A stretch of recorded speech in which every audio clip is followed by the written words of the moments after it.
Hello, everybody. Welcome to the first edition of the Softy and Blogger 2021 Seahawks podcast. This is Brian Nemhauser, your host at Blogger on Twitter, and joined by the one, the only Dave Softy Mahler in his humble abode overlooking the water. How you doing, dude? It's been a while. I'm good, man. It has been a while. It feels like it's been longer than a while. Like I can't even remember the last time we did something like this. So I'm fired up for Sunday, fired up to see fans back in the stadium this weekend. I'm very curious to see what the atmosphere feels like and what the crowd looks like, all that stuff. We can talk about that in a second, but yeah, here we go, man. And it feels good to get going again, dude. Yeah. Are you going to be there? Oh, of course. Of course. Yes, awesome. I will be there. I will absolutely be there. I did something last year that I know I'm assuming, and if I'm wrong, then tell me. I know I did something last year that you did not do, and that's the football game without fans. Okay. Did you go to a Seahawks game last year? Were you in the stadium at all last year? No. Were you at Husky Stadium last year for a game? Okay. So let me tell you something. It sucks. All right. People tell me all the time, well, man, you were lucky to be there. And I guess in some ways I was lucky to be there, but there is an eerie feeling being in a stadium that's meant for 70,000 people, and there's 200 people there. And I felt that at Husky Stadium last year on 4 different occasions, and it sucks. I never, ever, ever want to feel that again. So I'm fired up for this weekend, pal. Can't wait to get up there. Yeah. Are you doing any kind of pregame show this year? No pregame show because we carry all the Westwood One early games on the radio station. So whatever that 10 o'clock national game is, that's the game that we'll have on KJR. But I think I'm going to grab the gang and head up to 13 Coins and get some breakfast. And that's a real underrated spot because they have the level on the hotel lobby level right there on the first floor. And then downstairs, they have that entire area with the TVs and all that stuff. That's at the bottom of those condos or that hotel, I think, whatever it is. And the cool thing about those condos is where my seats are on the southwest corner. So my seats are like, if you know where the Seahawks come out of the tunnel, I'm about 30, 40 rows above that in the back section, covered right near the club section. Okay. I can look up to the top of those condos and I can see the dude that lives in the penthouse with his TV on. And if he puts something unsavory on that screen, like the entire south end of the clink for Lumen Field would see whatever is on that guy's TV. So we're always waiting to see if he starts messing with people. But yeah, man, we're talking about seeing people that we haven't seen for 2 years, right? Yeah. So yeah. I mean, as much as I'm looking forward to seeing the game, and I'm really looking forward to seeing the game, we'll talk about the game obviously here in just a bit. I'm just looking forward to, I mean, Aaron, my buddy, I've been going to games for forever, and other friends I've got. Know how tall trees are. And thankfully you won't be throwing any, CDs at people, breaking glasses, but, just going, we go to a bunch of different spots. We move all around and, getting there early, watching the 10 a.m. games, drinking beers, eating nachos, shooting the shit, and then heading down to the stadium and the energy that's around downtown Seattle at that time before a Seahawks game, and then the build up, right? Getting in there and having a little buzz on and getting to watch the whole thing happen. I mean, it's getting to watch the 12 flag get raised. It's just it's just a great way to spend a Sunday, and I'm really looking forward to getting back to it. Little bit bummed, maybe more than a little bit, about the weather forecast. I saw your tweet. I saw your tweet about that. I mean, are you concerned that we're going to have a lightning delay or a thunder? Well, they're saying it could be thunderstorms and suck it up. All right, suck it up.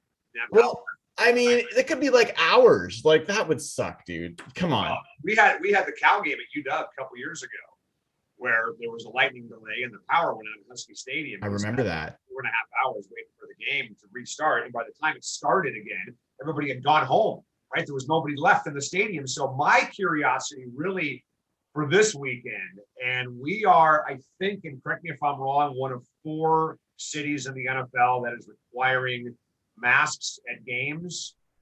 Buffalo, New Orleans. I think there's one other, and then I also don't know about the vaccine mandate. But what is that stadium going to sound like with everybody wearing a mask?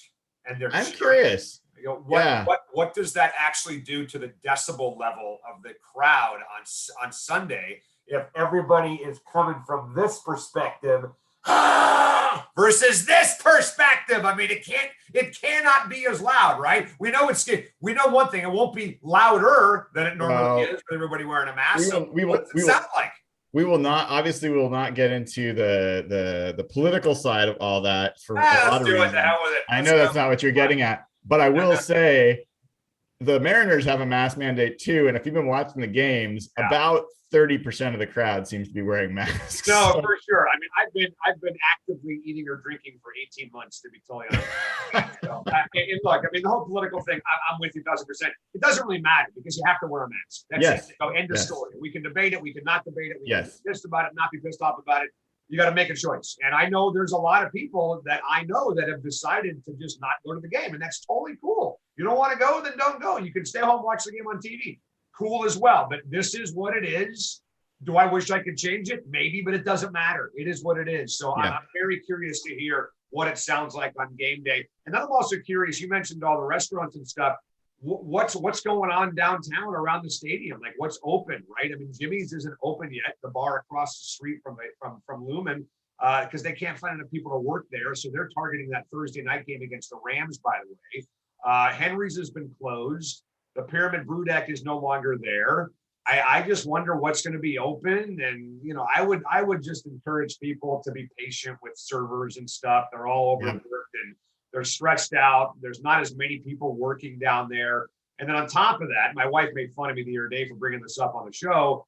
I think getting into the stadium could be a little bit of a chore just because they're checking vaccination status and there may not be as many folks again working there. So give yourself a little time. Give yourself an extra half hour, 45 minutes to get in there.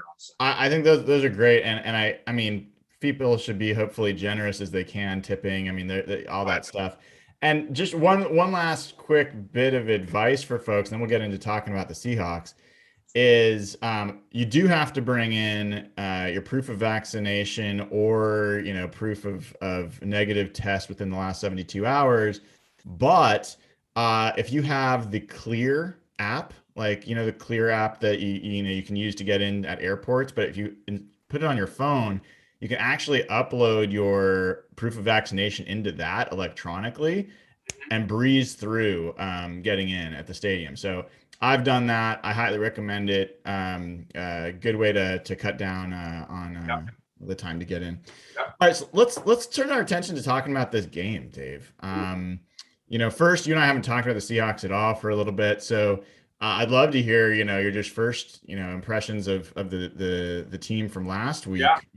And specifically tell me not how you thought they played, but where did they play better or worse relative to your expectations? Like what did they outperform relative to what you were expecting? Yeah, and I want to get your thoughts on this too. I thought, first of all, it was a real nice soft landing for the secondary in week one. Now this week could be different, and we'll talk about that in a second, obviously. But I thought it was a real nice soft landing for guys like Trey Flowers and DJ Reed, because let's face it, man, Trey Flowers, he needs to prove himself. This is year 4 in the NFL. If he's going to be a starting cornerback in the NFL, he needs to start developing that confidence. And the more games he can have like that last weekend, I think the better off he's going to be. So I love seeing that last weekend. And then number 2, and I want to get your thoughts on this, I was blown away by how much of a rotation they have on their defensive line. I mean, they played 8 guys on the first drive of the game against Indianapolis. I don't know, and I'm not saying that they're better than the 2013 D-line, because they're not, but I don't know if they've been this deep since 2013. You agree with that? 100%. 100%. And you know, I get a lot of things wrong. That's one that I think I got right. I've been pumping up that defensive line all offseason. I think, you know, I thought when they got Kerry Hyder, it was a great get. When they then added, you know, back Carlos Dunlap and Benson Mayo, who a lot of folks soured on last year because they brought him in and they played him at a starter and he wasn't playing at the same level. But at the end of the year, he actually was, the last 4 games of the season, he was a highly productive pass rusher, one of the most productive edge rushers in the NFL over those last 4 games. So I think he kind of figured out his role here. And then you've got, Alton Robinson, who had a strong rookie year and looks like he's going to take a step forward. And Dave, we were talking about on the show this week, the Real Hawk Talk show, like, what would last year have been like if Darrell Taylor had actually been able to play? If this is the player he is, like, it could have been a different year last year. I mean, he seems like he could be an impact player. So yeah, I love the defensive line. You know me, besides winning, the thing I enjoy watching the most is quarterbacks getting crushed by your defense. Well, back in my younger days, I don't know, maybe I shouldn't have said it, but I used to go on the air and joke about how there should be a room at Harborview specifically reserved for visiting quarterbacks that would come to Seattle, just to have it ready in case somebody needed it, because they were going to get smoked by a Seahawks linebacker defensive end. I was impressed by how fast Kerry Hyder was. I don't know if I realized how fast he was. I saw him chase down Taylor in that game on Sunday from behind. I was pretty impressed by that. Darrell Taylor, and then you got 2 guys in Alton Robinson. Alton Robinson really played, for God's sakes, and then LJ Collier was inactive. He couldn't even get on the field. And I think part of that obviously is on LJ. There's no question about that. I mean, let's be honest, he's getting into, he may not be where Rashad Penny is with the bus status, but he's right on the door, knocking on that door to a bus bill. So, but he can't even get on the damn field because they don't need him. They don't need him, Brian, because they have all this damn depth. And I think what I loved also about Sunday's game, and I'm curious to get your thoughts on this. I remember saying over the offseason, hey, the reason why they blitzed Jamal Adams as much as they did a year ago is because they had no choice. They don't need to anymore. They don't need to blitz Jamal Adams. They don't need to send him as much as they did a year ago. They can be more selective now with when they blitz Jamal Adams. And I'm trying to remember after the touchdown by Indianapolis in the first half, which he blitzed on, by the way, I don't remember him blitzing a lot in the second half of that game on Sunday. He had 4 pass rush snaps right. in that game. And I think all of them may have come right around that area where the touchdown came. So I love that he can play more run support. He can play more deep safety, obviously. And that should make this defense better. I just think of where they are with their pass rush now versus where they were in game 1 last year.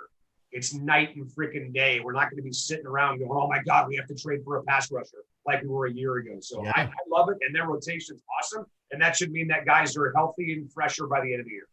All right. So I know we only have you for a little bit this morning. So let's turn our attention to the game that's coming up. You look at this Titans team, you look at what they did and didn't do in the first game of the season, what the Seahawks did do. What's your, and then let's talk a little bit about some of the potential injury news. It's looking like, we saw Jamarco Jones and Damian Lewis show up on the injury report as of yesterday as not practicing. Damian Lewis with a groin, Jamarco Jones with a knee. Yeah. Obviously, Pete didn't have time with the press yesterday. We'll find out more this afternoon. Let's say for a second, worst case scenario, both of those guys, so your starting left guard and your backup left guard are both out. How big of an issue do you think that would be for this game this weekend against the Titans? I think it's huge, right? I think it's potentially gigantic. And I don't know about you, man, but I was irritated. It's probably the right word. Pissed off is probably the wrong word, but I was frustrated to see Jordan Simmons go because I like Jordan Simmons. I mean, remember how he was playing a couple years ago before he got hurt?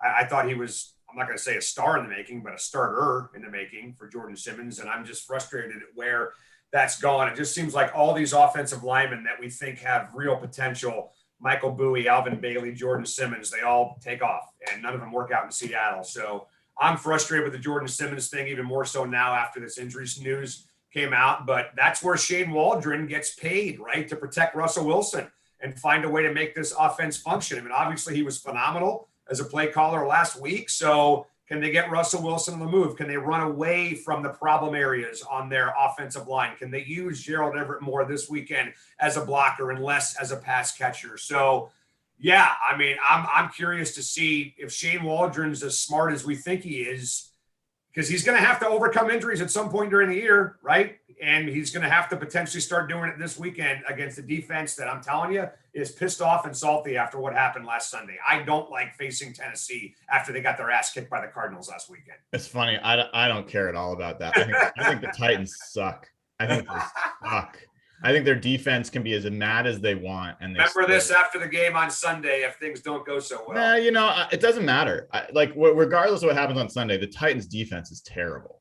And so shame on the Seahawks if they don't show that. I think it is an acute situation. Let's say worst case scenario, both Lewis and Jones can't play. You also had Posick go on the IR. He would have been probably the third guard option. So you're down to like your fourth option. You're starting to talk about, do they play Jake Curhan? At guard. I think what they end up doing is they bring up Phil Haynes from the practice squad. And, maybe you and I see this differently. I've liked Phil Haynes better than Jordan Simmons for a while. His problem has been availability from an injury perspective, but he's healthy. He played great during the preseason.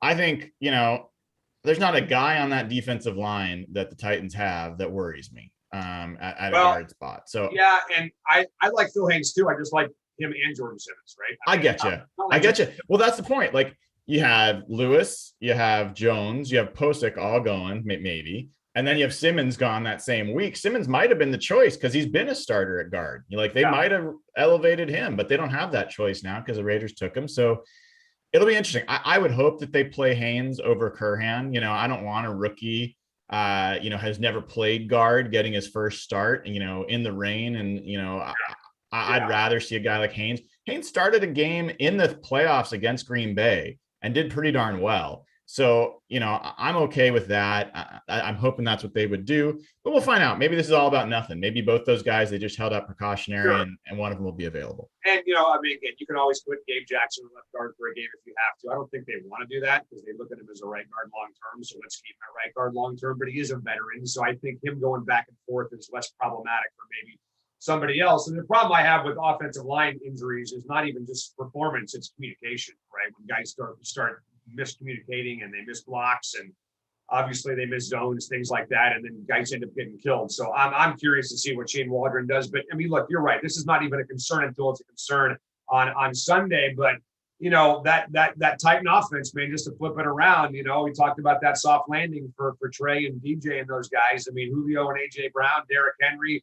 I'm curious about this run defense, right? Because there were times last year where they weren't great against the run, and they didn't really have to worry about it this last weekend against Indianapolis. So I'm really curious to see how they handle Derrick Henry, especially how those three guys in the middle stand up. Well, let's talk about that because I think that's one of the more one of the lesser discussed aspects of this game. And what I'm getting at specifically is, Dave, if you have you look at this as objectively as you can, and we're both homers, right? But if you could look at Derrick Henry against the Seahawks run defense, versus Chris Carson and Alex Collins versus the Titans run defense, assume it's going to be raining and messy.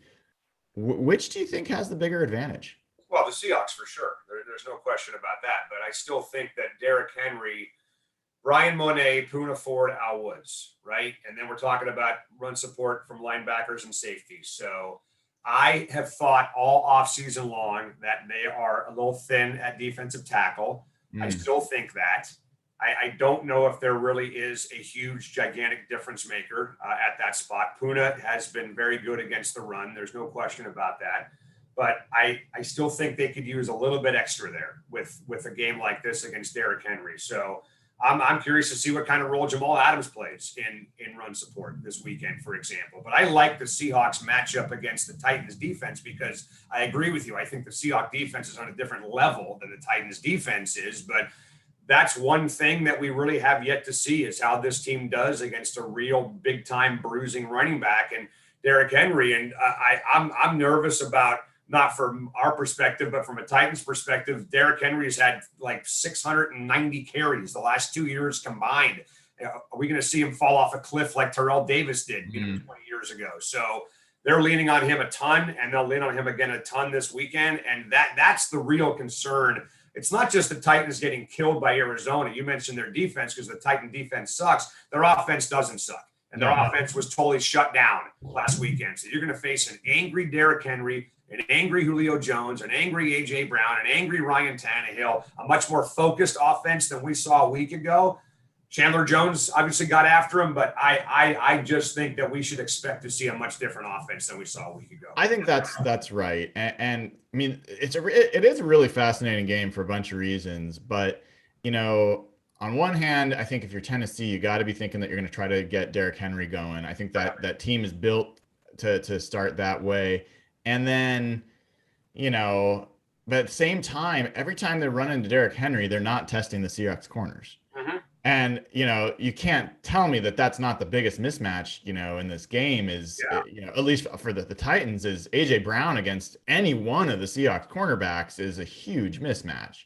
Not to mention, I thought Julio Jones looked like crap last week, so I'm not as concerned about him, but they also got Josh Reynolds as the third receiver. So yeah, I don't know. It's like, on one hand, establish Derrick Henry. On the other hand, they better, if you're a Titans fan, you better hope they're taking advantage of the Seahawks corners with those receivers, because that's what they've got big play potential for sure, and that's where the concern is, that they just pound it, and boom, right over the top. So that's where a guy like Jamal comes into play. And, Quandary, I thought last week was out of position on a couple plays, but overall played okay, had a couple of big hits, and maybe he forces a fumble, at some point in this weekend's game. But yeah, I just don't think there's enough data on a lot of this to form a real opinion yet. It's week 2, for God's sakes, and most of these guys didn't even play in the preseason, for crying out loud. So for the first time in a long time, I feel like we're going into a Seahawk home opener, Brian.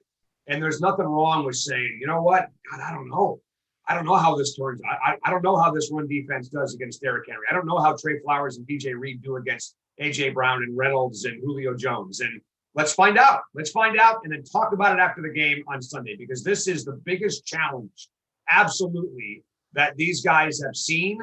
Probably, I'm going back to last year, not even the Ram game, because the Ram offense was banged up a little bit. I can't remember the last time this secondary, with the situation that they're in, personnel-wise, had this kind of challenge on the other side of the ball offensively. Yeah, it's true. It's true. So knowing what you know and don't know, and that, assume the weather's going to be nasty. What's your expectation? What's your expectation of what this game's going to look like? What do you think the final score is going to be? Yeah, I think it's going to be a decent scoring game. It's not going to be anything crazy, but the idea that it's going to be a 17, I don't see this. Seahawks offense is too good to be limited to that. I could see a 24 to 14 type situation where, maybe the Hawks are up 24-7 third quarter, and Tennessee gets a late touchdown to kind of maybe make people feel a little bit nervous, and they drive and they're in position to make it 24-21, and they go for it on fourth down, get stuffed, or they get a turnover or whatever, something like that. So I think with 2 minutes to go in this game this weekend, I think you'll feel pretty comfortable. Yeah, it's funny you say that, because that's the exact score that's been coming to my mind. Stop agreeing with me. It's boring. As the forecast starts to come into clarity, I picked if it was going to be dry, like a non-rainy day, I picked 44-20 Seahawks. I really think the Seahawks offense can just run roughshod over that defense. I don't care how angry they are. I don't care about any of that. I think the Seahawks offense, I don't even care if they're missing their top, 2 guards. I think they still run all over that defense. Yeah. But I think the rain does make this closer. If it's like crazy torrential downpour, we've seen games like any crazy thing happens. You got fumbles, you got all sorts of weird kicking things. Like, who knows what happens in those games? But I think it makes it closer. I think it makes it harder to score. So yeah, I think something like what you're talking about could be the score. It's still hard for me to. I think it's going to take like fluky things for the Titans to come out with a win. It doesn't mean it can't happen. I'm not saying it's impossible, but I think the Seahawks should get away with a win this week. I hope that it's a nice clean win. And I think the thing, Dave, I'll leave you with is I'm really hoping that this is a chance for Shane Waldron to show that he can be effective in this type of game where Russell Wilson has struggled. he honestly has struggled in the rain. That's not just a urban legend. He's just not played as well in the rain. So, maybe these more reliable throws that they've got, some of the stuff you were talking about with the tight ends, make this a little bit better for the Seahawks. And honestly, I think Alex Collins could be a huge X factor in this game. I love him in this game with his motivation, with the Titans defense. I think he could be a difference maker in this game. Well, I think not just that, but I think this could be the end of Rashad Penny. Oh yeah, Sunday. I mean, if Alex Collins goes out and does what he did in the preseason, then forget it. I mean, Alex will go right by Rashad on the depth chart. Penny becomes your third guy. Maybe you find a way to use him on kickoffs or punts or special teams, or maybe use him in the slot as a receiver. I don't know. I'm at a point now where, and I feel bad for him because I'm sure he's going out there busting his ass, and it's just freak luck, but enough, right? I mean, you cannot count on Rashad Penny as your number 2 guy. So I think Alex Collins has a shot this weekend to cement that for the rest of the year. Yeah. And one last note for folks that don't know, Titans cut their kicker last week because he missed a bunch of stuff. They're going to have a kicker who's nervous, playing in this weather. So there's all sorts of factors. It's going to be interesting. But I know you got to run, Dave. It's fun to have you. We'll try to do this as often as we can, almost every week, usually every week during the season. And as long as you keep paying me, I keep doing it. I will keep paying you in the form of Moscow mules and fireball shots whenever I see you. So. That's actually official currency in like Portugal, so I'm totally cool with that. I love it, dude. Well, have a wonderful time Sunday, and maybe I'll bump into you. If not, take care of your lovely wife and everyone else that's gonna be keeping company. And that cat back there too, by the way. Say hi to Buster. Hey, Buster, how's it going? Alive? Not even sure if he's alive. I'll find out when this is over. All right, man. See ya. All right. Thank you. And everybody, if you haven't already, please sign up at patreon.com/hawkblogger, subscribe to the YouTube channel, and click the like button. You'll get immediately notified whenever we go live with the next Softy and Brian podcast. All right.